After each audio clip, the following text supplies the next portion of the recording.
ते इथे माझी नवरात्रीची साफसफाई चालू होती. तर आज मी घेतलं होतं किचन साफ करायला.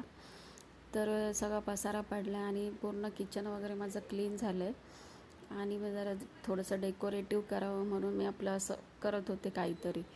तर त्याच्यानंतर माझं मेशोचं पार्सल आलं आणि हा स्टँड मी मागवलेलं होतं. म्हणजे किचनमध्ये पण हे यूज करता येतं आणि बाथरूममध्ये पण हे शॅम्पू वगैरे ठेवायला यूज करता येतं. आणि हे मी पार्सल ऑर्डर केलं ना, मला लक्षातच नाही.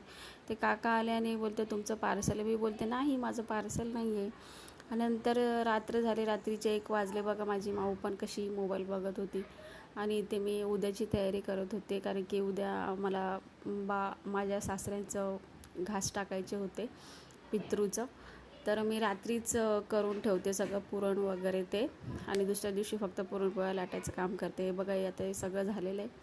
तर ठीक आहे, चला बाय.